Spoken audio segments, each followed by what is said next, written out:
Hey, good evening, everybody, and welcome to the Dan Wickline Show. I am your host, Corey Hart, and I wear my sunglasses at night, but never during the day. All right, guys, we have quite a bit of stuff we're going to hit tonight. We are going to do our spoilery review and conversation, which you guys are more than welcome to join in on the latest episode of Loki. We're going to get to that in just a little bit. I got some tidbits of news to cover. But before we get rolling with that, Marvel just released a new trailer for Shang-Chi and the Legend of the Ten Rings. Now, we got the initial teaser trailer like a month or two back, which was pretty awesome. Got me kind of excited for the film. But this new trailer, it debuted on ESPN during their NBA countdown back about an hour ago, and then they just posted it up online. So we're going to run it here, and I'm going to give you my initial reactions to it. So JD, take it away.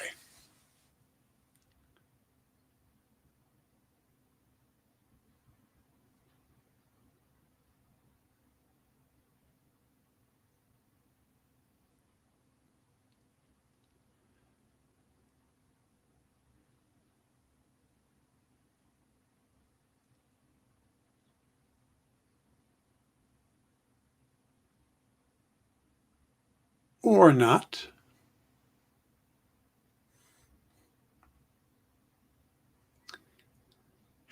Okay, a little technical glitch there, but the trailer's pretty badass looking. I got to tell you, we see the Mandarin Wen Wu, I believe his name is in this series. We see him in action, and we get a much better idea of what the Ten Rings can do and how he uses them to fight.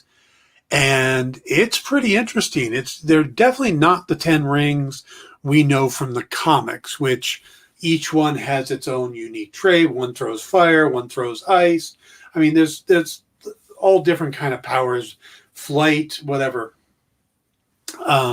These look more like they're weapons that are utilized in a fighting form. You know, he can shoot them out and pull them back in, stuff like that from the trailer. It looked really cool. There's some good clips to it. I think we finally see Michelle Yeoh this time. I was originally thinking that she might be the Death Dealer character, because it looks like to me the Death Dealer is a female character. Just the build and size of the character and the mask, and we don't really know who's playing Death Dealer, but we hadn't seen Michelle Yeoh yet. Doesn't mean she's not, but we get to see her character. We get a little more backstory about how Shang-Chi went and tried to change his name, and no, we're going to try it again. Okay.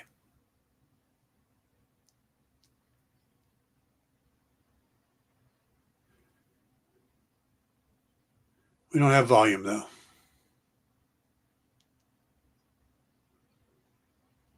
It's our first time trying to do this, so bear with us. Okay. So you might, JD, you might have to come on and have your mic open to pick up the volume.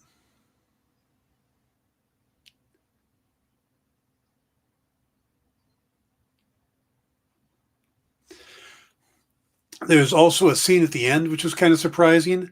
And it looks like in the arena fight that they're doing, or the cage fight they're doing, there looks like there's a monster or monster. I'm going to go with that. Almost, I mean, he looked almost like the Abomination from the first Hulk movie. So it's pretty crazy looking.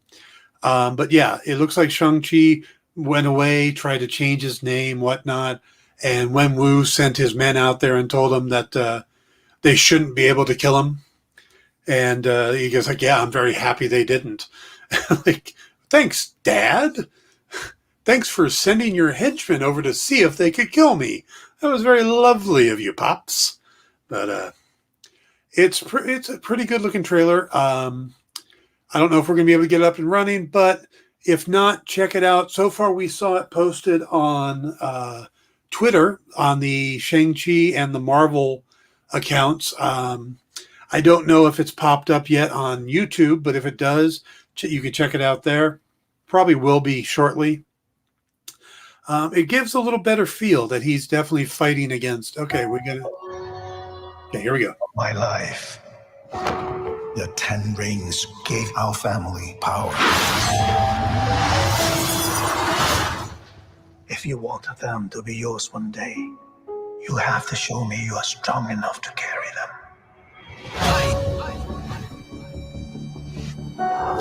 You are a product of all who came before you. The legacy of your family. You are your mother. And whether you like it or not, you are also your father.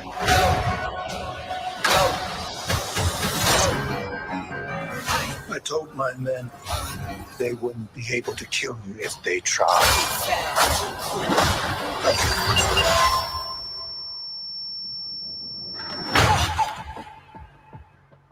Glad I was right. He's just a criminal who murders people. Be careful how you speak to me, boy. I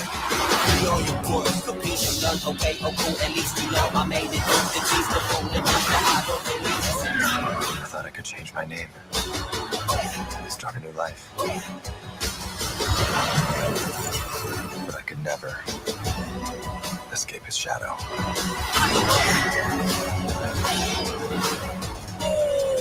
My son, you can't run from your past.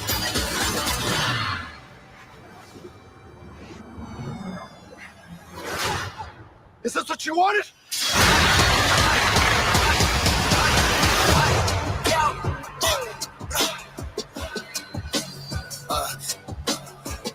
You got this. Thank you. Left foot. Right hook. All right. Actually, look at that again. Is that the Abomination? I know the character is supposed to be showing up in She-Hulk.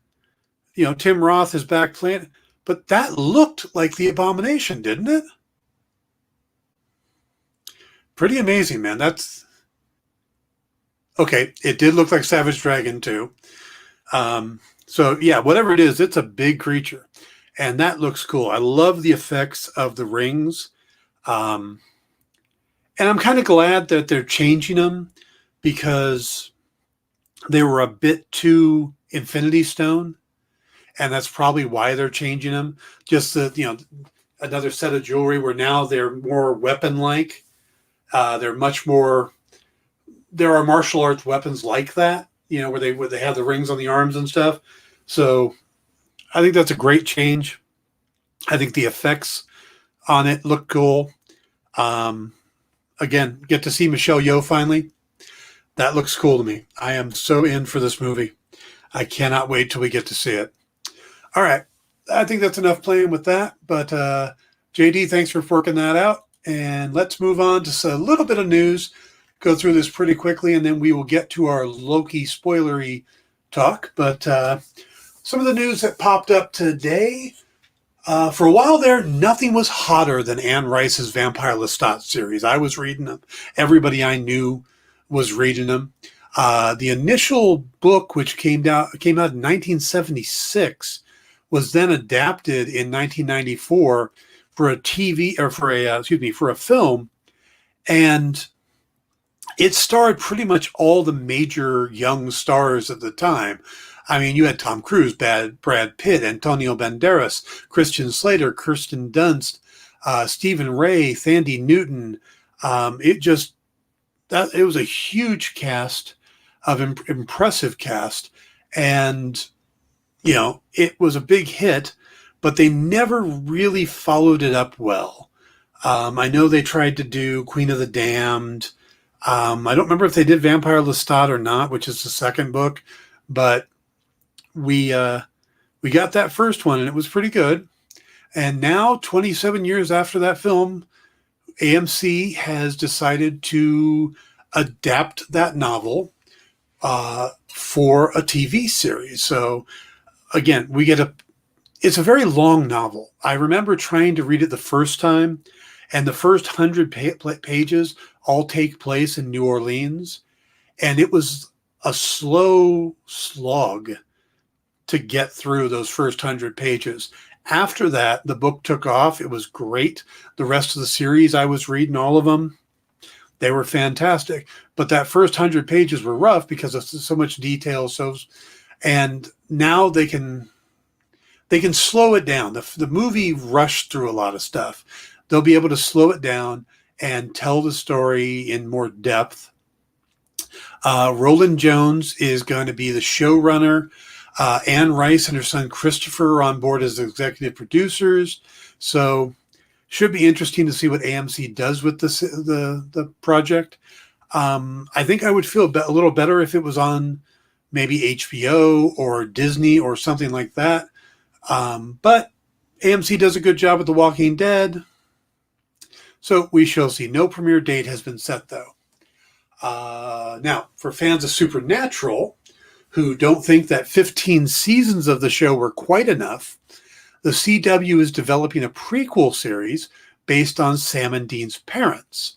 While it's not expected that Samantha Smith and Jeffrey Dean Morgan will reprise their roles as Mary and John Winchester, word is that Jensen Ackles is expected to appear once again as Dean and play kind of the narrator role, telling the tales of his folks.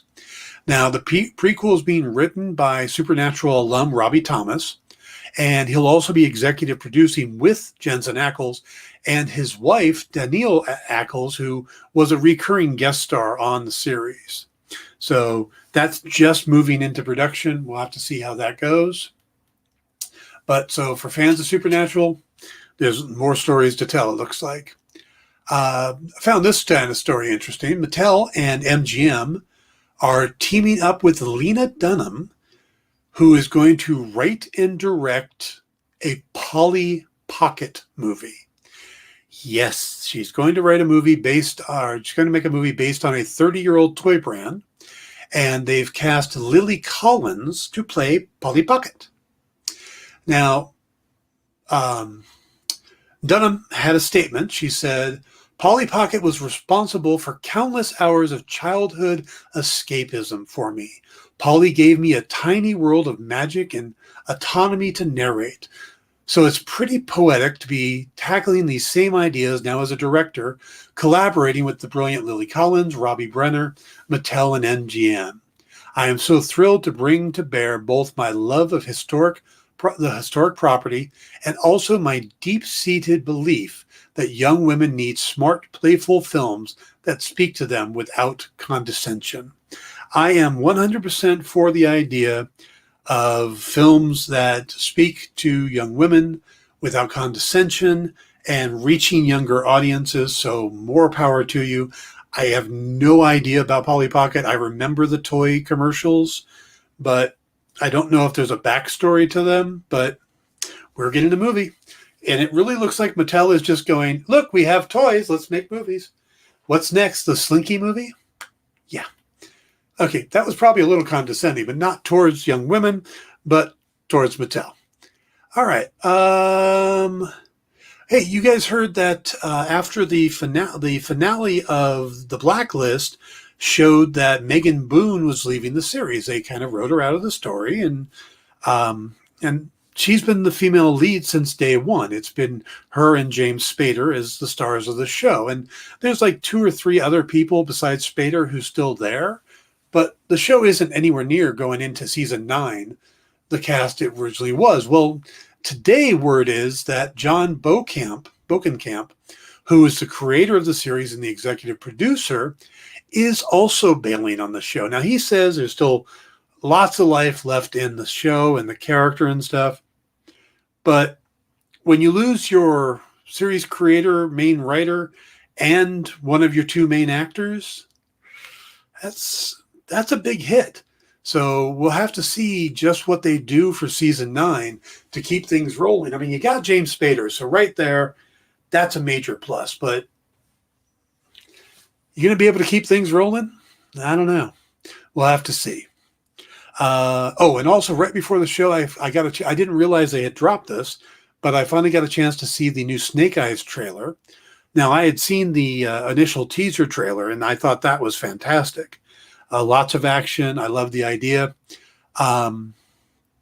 This one kind of gives us more of the story. We see that him and Storm Shadow meet outside, that he helps the guy who would become Storm Shadow, and ends up being pulled into the clan. And it's, we get a good look at everything going on. We get more looks at the Baroness and Scarlet and Blind Master and everything going on there. I'm in. I had no interest in the previous two G.I. Joe films. They just didn't catch me at all. But like many of you, I grew up reading the G.I. Joe comics, collecting the figures, and come on, let's admit it. Snake Eyes was just about everybody's favorite figure. He was their favorite character. The guy was awesome. The mask. He was the superhero. He was the Batman or the Spider-Man on the G.I. Joe team, and it made him really stand out. So I love what they seem to be doing with this film, and I am definitely in for this. So I will be heading for a theater when that comes out. All right. We are going to move into our Loki spoiler discussion. So I'm going to give JD a second to get ready to put up our amazing spoiler graphic that Kyle made for us, and then we'll get started. So JD, if you will.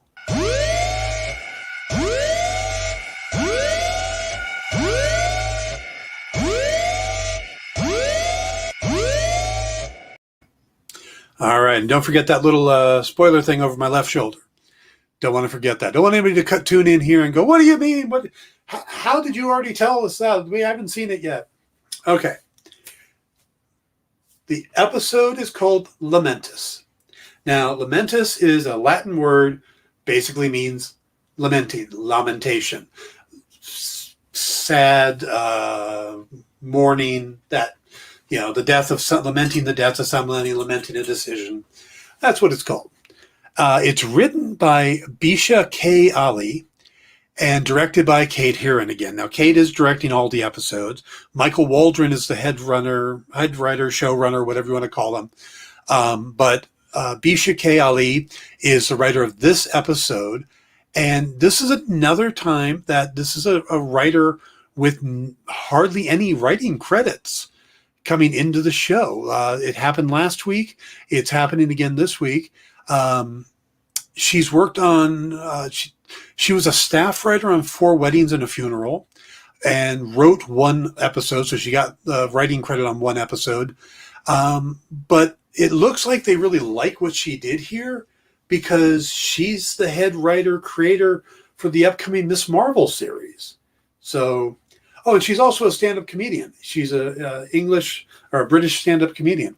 So, that's kind of, again, back-to-back episodes to me that are impressive. Now, I'm hearing a lot of mixed feelings about this particular episode, and I will agree that it was short by about 10 minutes from the other episodes. I think the first episode was like 9 minutes longer, and the second one was 11 minutes longer. This one came in right around 41 minutes with credits. And it felt short. When we get to the ending, it's like, wait, no, what? Don't leave yet. Don't you leave yet. You got more to tell me. No, they were gone. Right into the ending credits with the Bad Moon song or whatever it is that they were playing. I don't know the name of the songs, but there were some weird songs. But so I was a little disappointed in that. But I hear people complaining that nothing of consequence happened in the episode. And someone even said that you could, tell somebody the one thing of consequence that happened, and then they could skip the entire episode and it wouldn't matter. And I don't agree. I don't agree at all, actually. There's some great interaction between Loki and Sylvie. Sylvie, of course, being the variant that we discovered last episode at the end at Roxcart, played by Sophia Di Martino.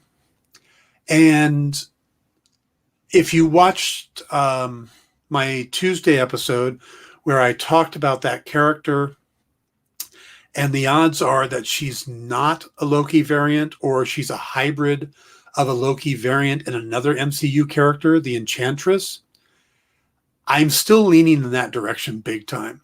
There's enough inconsistencies, enough strange things going on that I don't think she is a Loki variant. I think she may be playing as a Loki variant, but she comes across as Sylvie Lushton, a young woman from Broxton. Broxton, what state is that? In the Marvel comics, as New Asgard is actually in the United States, and it hovers over the city of Broxton. I think it's like Indiana or something in the Midwest. I don't remember off the top of my head, but where in the MCU is Tornsberg, Norway. Very different. But Sylvie is wakes up one morning with the powers of the Enchantress. While Asgard's floating over, she thinks it's connected, and she ends up taking the name of the Enchantress and Amora's whole look, and tries to become a hero, joins what she thinks is the Young Avengers. Turns out to be the Young Masters of Evil. When she finds out, she does try to join the actual Young Avengers. She makes it, but then gets kicked out pretty early on, and just keeps ending up with bad guys. So until eventually the real Enchantress shows up, pissed off about her using her name and stuff, and banishes her to one of the 10 realms. But, Sylvie is pretty powerful in the MCU. She goes toe-to-toe with Wiccan, Wanda Maximoff's magic-using son, one of the twins. And she also is able to hold her own against both Doctor Strange and Clea at the same time. So that's a sign that she's pretty damn powerful. Now, her powers are more like what we're seeing from this Sylvie, the possession power, or as they refer to it, the enchanting powers, the power to enchant, which, again, seems like a big clue to me. The blonde hair, where all of the other Loki variants all seem to have dark hair, things like that. So that's why I'm still leaning in that direction. And that maybe where in the comics, she gets her powers from Loki. He gives her the powers, and he does it just to see what it would be like if a human woke up one day thinking they were an Asgardian. Yeah, he's kind of a dick like that. But I think we're getting something like that. I don't know if it's not going to be that story, but it might be that there's another Loki variant out there that created Sylvie, gave her these powers, and is using her to help him do his plan, help him go after the TVA, something like that. That feels right to me, more so than she's an actual Loki variant. And, she did her best to avoid ever admitting anything about herself, saying anything about herself. And even when Loki talks about being adopted, she's like, "Oh, I knew all along, but didn't they tell you?" And when she seems surprised when he says no, they didn't, at least until later on. That almost like she isn't following the right script. Like she may have messed up. Oh, I was supposed to know that, type of thing. Again, I may be reading too much into it, but doesn't feel like she's a Loki variant. Now, overall, I like the episode a lot.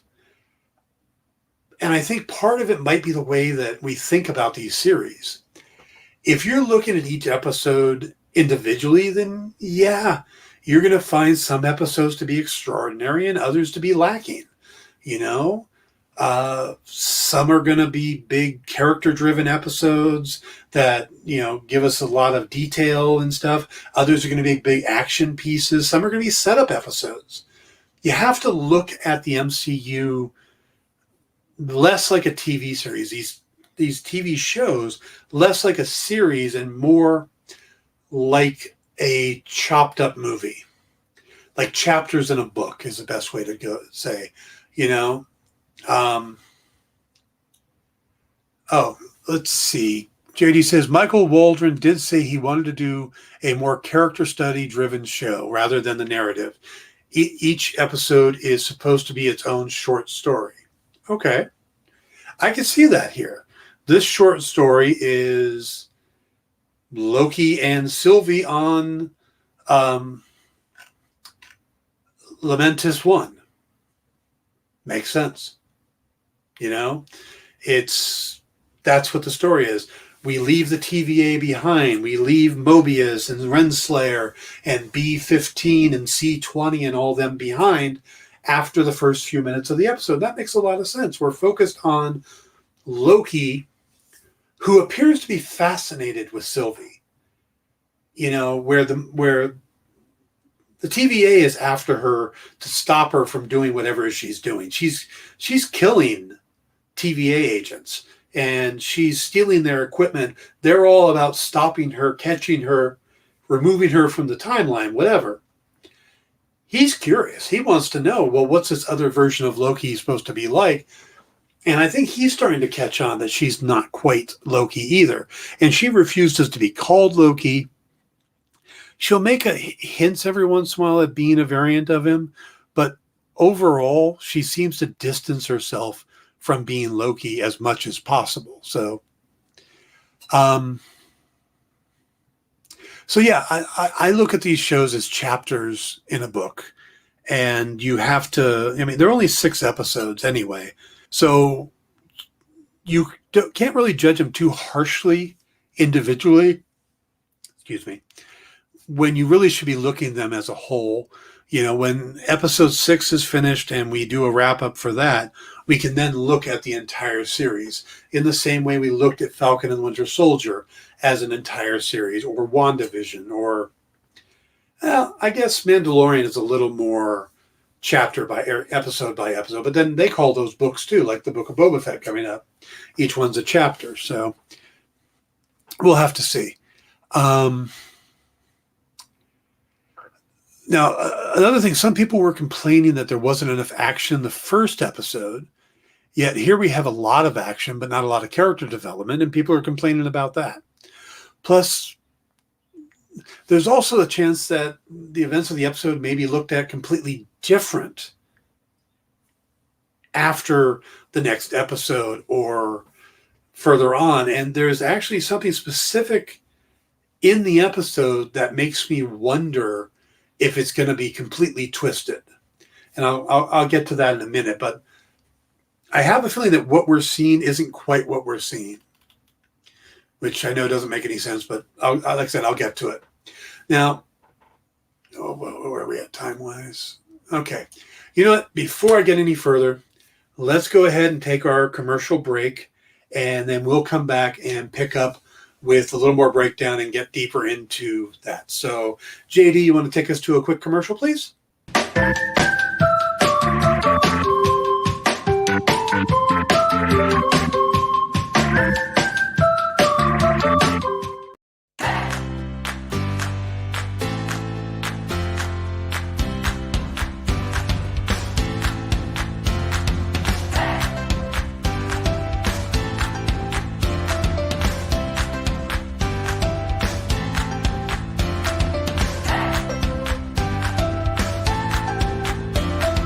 There's something for every imagination at your local comic shop.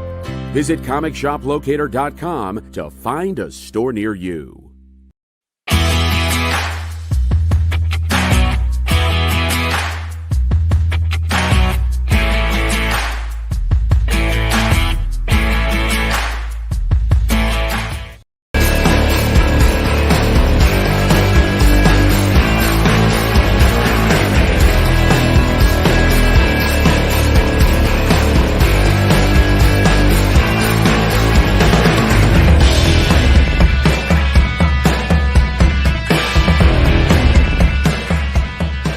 You are watching Minute to Skim It on The Experience, so hello. All right, we've got lots of books to review for you guys today. And Hannah just basically showed up just the number ones and showed them to me, and I was like, oh, we have just for the indies. Just for the indies, yeah. I Yeah. was like, we have got a lot to do.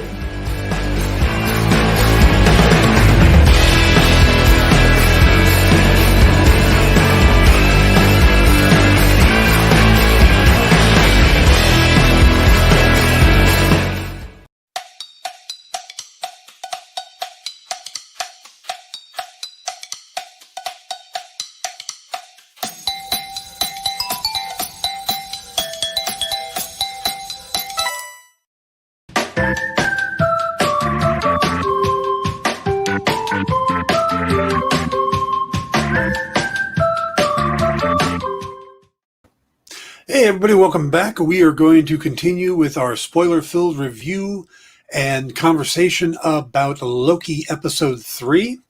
And we're going to go right into the episode here. It starts with Sylvie, and she's playing with the mind of Hunter C-27, kind of playing around in one of the memories. And it's all set up in a bar where they're having margaritas margaritas. And she's trying to get information about the TVA, specifically the number of people guarding the timekeepers. Now, right here, I could tell that one of my theories turned out to be right, that the workers in the TVA aren't created by the timekeepers, as the Miss Minutes thing said, but that they're actually variants that are then reset. Their minds are wiped and then they're put to work in the TVA. And I have a feeling that's what they were going to do with Loki, because when Loki was judged before Mobius stopped him, they were going to reset him, which is different than what they did to the Goldman Sachs kid who got just eliminated from the timeline. And I think that's what they do. They stock these things. They stock the employees based off of the variants. And you can see there's a lot of variants, which goes to the whole idea that I think variants are very common, because I don't think that the sacred timeline exists and they're just trying to keep to it.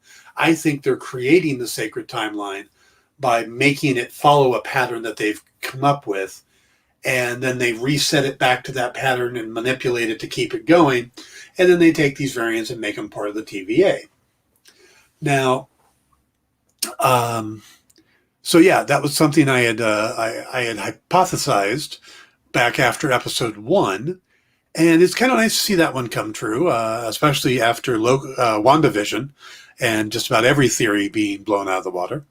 So, but it wouldn't make sense for them to do a trial, and that was part of my thinking, is it wouldn't make sense for them to do a trial if they were just going to eliminate the variant either way. So why bother with the trial? I think the trial is to figure out if it's somebody that they could mind wipe and actually be part of the TVA, or if they're just too screwed up and need to just be taken care of. And, he would have just been a TVA, so Loki might have just ended up being a TVA worker anyway, just without his memories. And I still think that Mobius is going to end up being from the 1990s, where he used to ride jet skis. That, I think the memories kind of seep through in other ways, which would make sense. Now, the other thing from the scene is that Sylvie talks about how your mind gets stuck when you suffer brain freeze. If you drink something too cold and it freezes your hippocampus or hippocampus, and you can't actually remember the thought until it goes away. And I don't know if that's true, but damn, I now want to know. Hey, Wilfredo, how you doing? Glad to see you joining us. We're doing a spoilery Loki conversation here, so if you haven't seen episode 3, be warned. Okay? We are doing spoilers. Now, all the stuff we saw in episode 2 with C20 saying, it's all real and want to go home. It makes sense now, because the memory she was playing with was a real memory. Sasha Lane's character was just a human who became a variant, got pulled in the TVA, and now she wants to go home. She wants to go back to her real life. So maybe they dream of their real life, and that's how she knows it. But that explains what all the stuff she was saying about, oh, it's all real and stuff. All right, well, Fredo's seen it, so I feel better about that. Good. Now, we shift from that moment to Sylvie jumping through the time door and Loki following, and she first tries to use her magic and it doesn't work. So she switches to hand-to-hand fighting and does just fine. Now, I've heard some people say, well, how did she not know her magic was not going to work? Well, or why didn't she know her magic wouldn't work? And I think that's a very simple question. Yeah, this was a 2-year plan in the works here to make all this happen. But why would she even ask that question? If she hasn't been, there's a good chance she's never been to the TVA. So she wouldn't know her magic didn't work there. So the only way she would have known is if she had asked one of the TVA agents about magic. And why would she even think about asking that? Why would her magic suddenly not work at the TVA? It seems like an odd question for her to ask. And unless they would have brought it up, she wouldn't have a reason to. So it makes perfect sense to me that she gets there and discovers that her magic doesn't work. Yeah, I think that makes perfect sense. Oh, now, just on a stray thought, maybe Sylvie was a TVA agent that, with her mind wiped, got her mind wiped again and is now working for a variant Loki? Maybe. Just a thought there. Anyway. All right, so Loki follows and stops long enough to get his daggers out of B-15's locker. And then you got a question, was that the only thing he got? Did he grab anything else along the way? Maybe a Infinity Stone, his favorite Tesseract, something like that that would allow, maybe something that would allow Mobius to track them. Because, maybe he really does want to help them. I don't know. But all of those things would be helpful with the way how this episode ends, wouldn't it? Sylvie gets all the way to the elevators before Loki catches up. And after they fight a bit, Judge Renslayer shows up. And then the question is, why don't the TVA have any ranged weapons? Doesn't it seem like having some form of just a stun blast or something would have been a good idea? Because time sticks are limited to melee range, and that seems like bad planning, doesn't it? Well, and then Sylvie tries to, don't come any closer, I'd kill him. It's Loki. Nobody in the TVA cares. So Loki ends up hitting the TEM pad, and they go through, and they end up on Lamentis 1. And for those who follow the comics, you know that Lamentis is a place in the MCU. For those that don't, Lamentis is an outskirts planet in the Kree Empire. The Kree from Captain Marvel. Well, it's part of a comic line. It first debuted in 2000. The planet debuted in 2007 in a book called Annihilation Conquest Prologue Number 1. Very long title. But basically, it was the location for a battle with Star-Lord and Ronan and Quasar and a few other characters that haven't popped up in the MCU yet. Lamentis 1 is a habitable moon that has a pretty large population. And this is in 2077 when the planet Lamentis itself is breaking apart and fragments are raining down. And eventually the planet crashes into the moon and wipes out everybody. And Sylvie calls this, of course, the worst of all the apocalypses that she has saved on the TEM pad. And my question is, why would you have saved that one? That seems like a horrible idea. And it turned out to be, because that's where they ended up. Now, once they're on Lamentis, they fight, and Loki ends up with the TEM pad, and she tries to enchant Loki, and it doesn't work, which I think is fascinating and important. But a lot goes on the planet. I'm not going to get into every detail, but they end up figuring out that they have to work together to get the TEM pad recharged so they can open the time door. And she wants to go back to the TVA. He just wants to get out of there. Either way, they go looking. They come across this homesteader played by Susan Gallagher from Cobra Kai. She was in the first season of Cobra Kai. And she ends up blasting both of them. Sylvie tries just to be aggressive.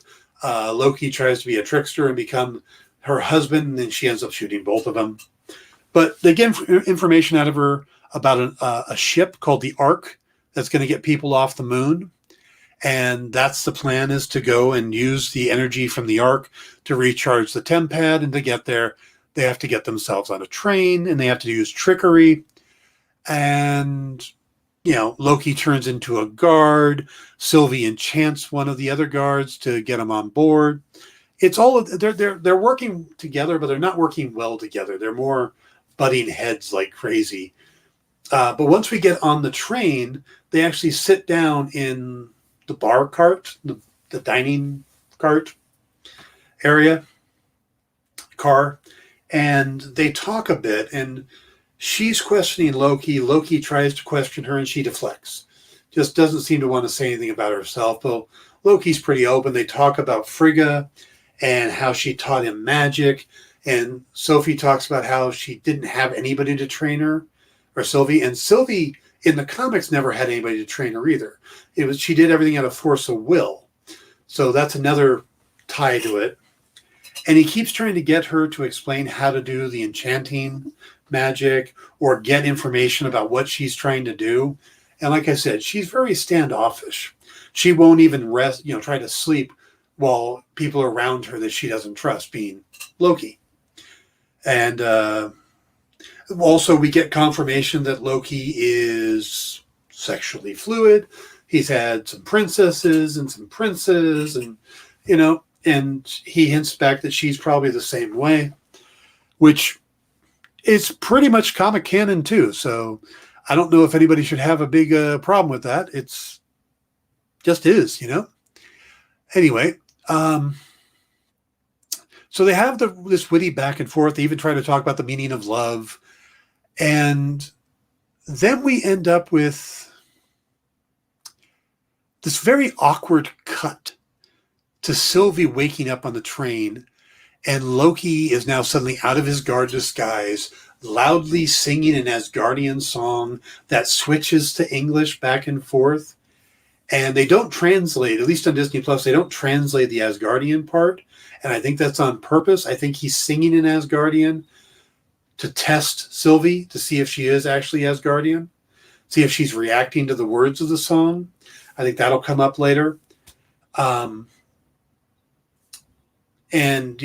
he admits he's drunk. He throws the glass and straight out of the original Thor movie, he throws the glass and yells, "Have me another." Eventually the guards come in. They want the tickets because they're being obnoxious. It ends up in a fight. Loki throws one of them off the train. Then two others grab Loki and throw him off the train. And she, of course, he's got the tempad, which is needed. So she dives off after him. It's all kind of convoluted what's going on there. And then when he lands, supposedly he destroys the tempad in his landing. She forces him to bring it out. When she does, it's all smoking and broken. And he's like, well, maybe we can fix it. And then it all just crumbles. This is Loki. We can't assume anything he's doing is legit. So right there, I'm not exactly sure we can trust that the tempad got destroyed. But, okay, so we're assuming this is all happening. And now their only way to get off the planet is to get on board the Ark. But according to history, which the Ark never leaves the planet. So yeah, it's 2077, but they can look at the history of it. And the whole idea is, well, we'll get on board and make sure it takes off. And what happens after that is this pretty much chaotic, frantic run through the city. Guards are popping up, trying to stop them. And, they're trying to get onto the Ark. And it's almost like a Daredevil hallway fight scene. It feels like it's all done in one take. The camera's following them around. They're running in and out of buildings. I don't know why the guards attack them in the first place. It doesn't make sense because there's so many people there. It's not like they would know that these two were to be looked for. They just started attacking them. But they get slowed down by the guards, and then they get all the way to the Ark, or close to the Ark, and a meteorite hits it and blows it up. And Loki and Sylvie are left stranded on a doomed planet. So a couple things in this whole scene don't make a lot of sense to me.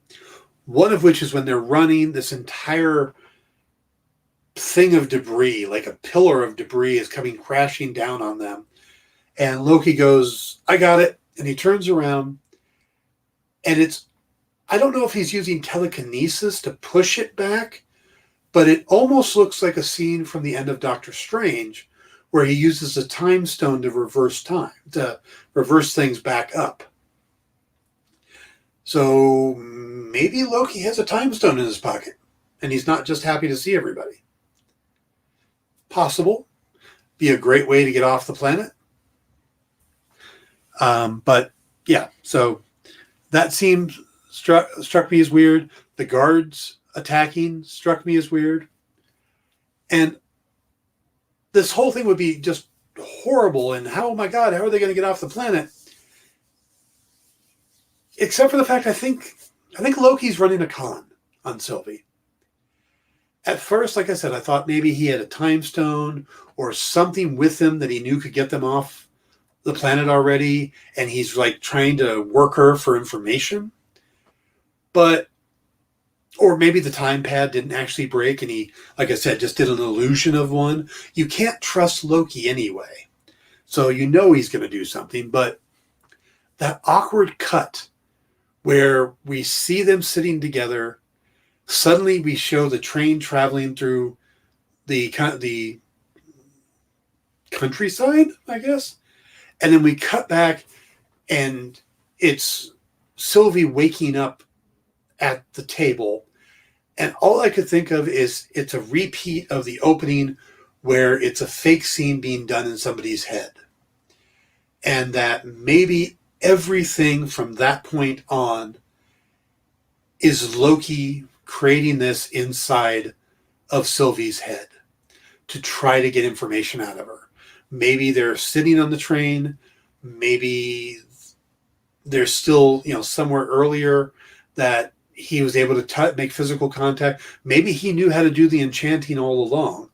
But that weird cut is making me really wonder. So maybe this whole information, like I said, is just to get information out of her, and he's taking it to the point of certain death to make her talk. So again, it could all be in Sylvie's head and they're still on the train. Don't know. We'll see next week. But I think if that's the case, it'll completely change what this episode looks like and means by what the next episode does. Now, the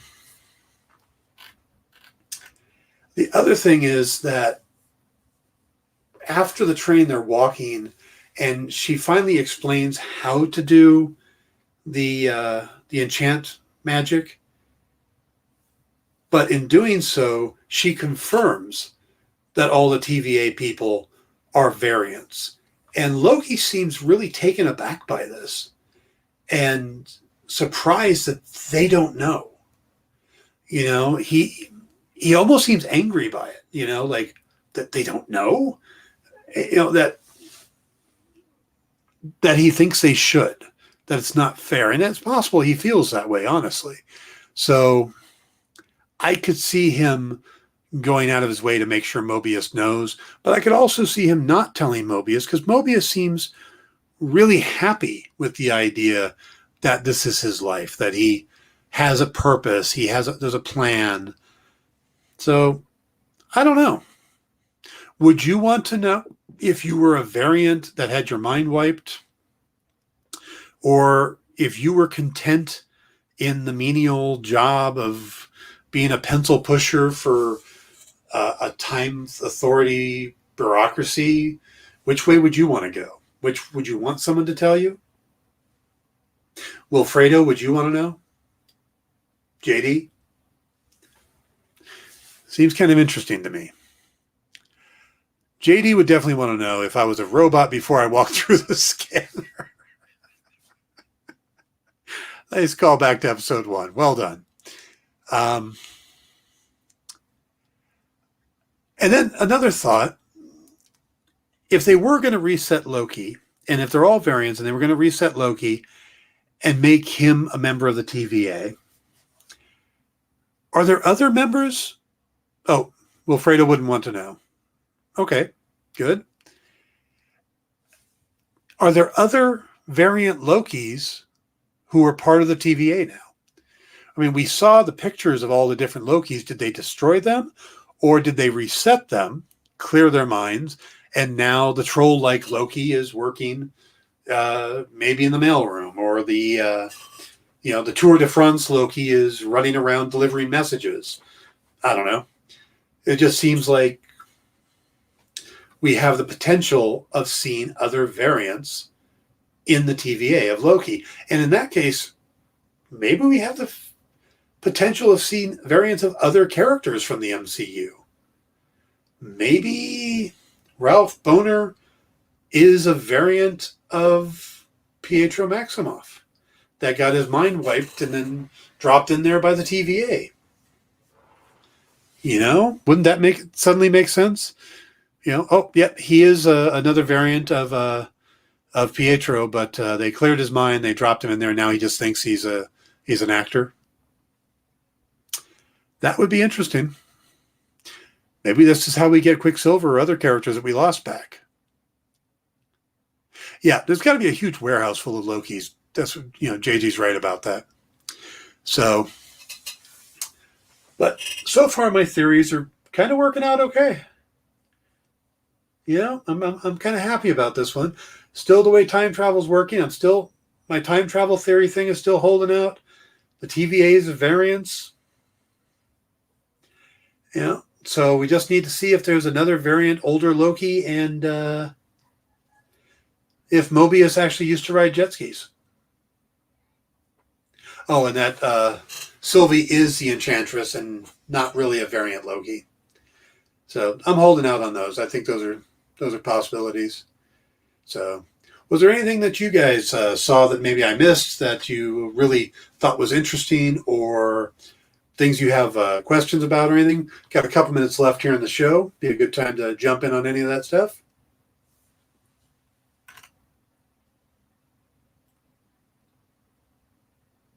Did we see any more hints of Kang?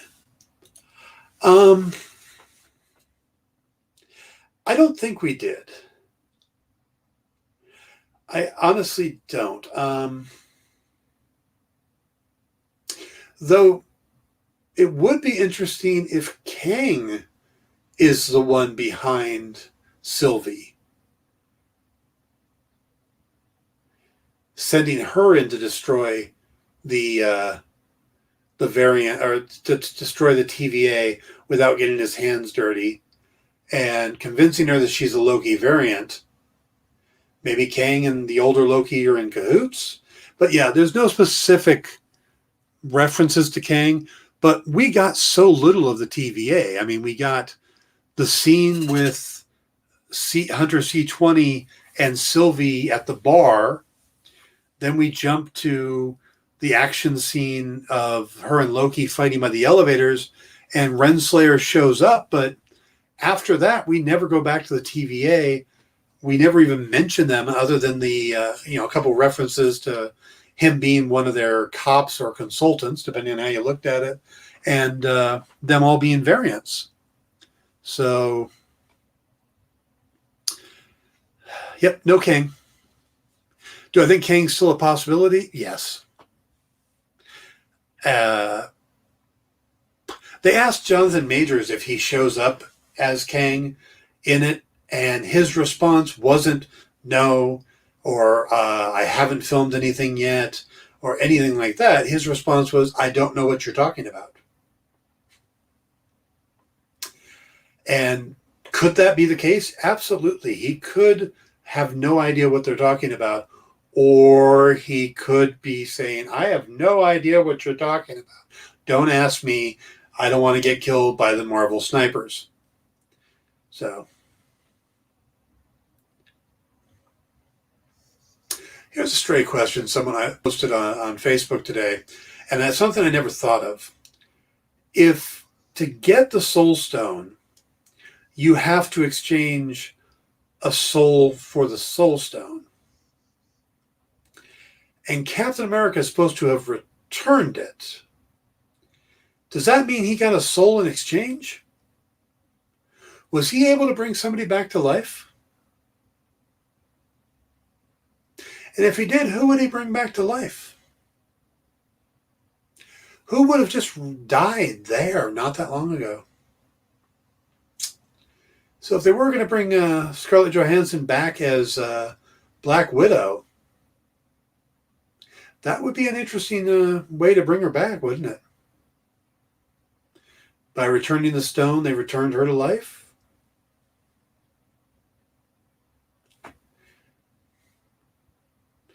Who knows? Something to think about.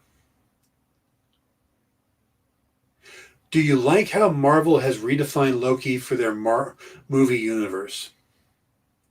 I don't know if I would use the term redefined as much as grow.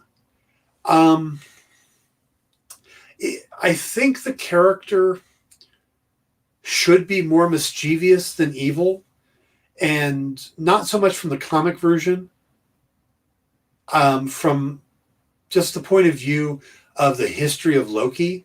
So I like this little more mischievous version. He's out of Thor's shadow.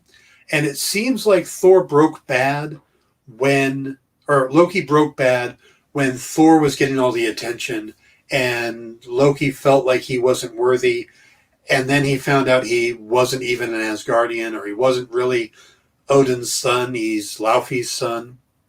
So yeah, I kind of feel like they're bringing him back around to where he should be. We started getting him in Ragnarok this way. I think they're continuing that. So I do see the character is growing. Now, this, of course, isn't the same Loki from Ragnarok. He's from the 2012 forward. But I think they're getting that same place. So I really am liking the growth they're having with the character and the fun they're having with them. And I look forward to seeing what they're going to do with this character going forward, especially since they're supposed to do a second season.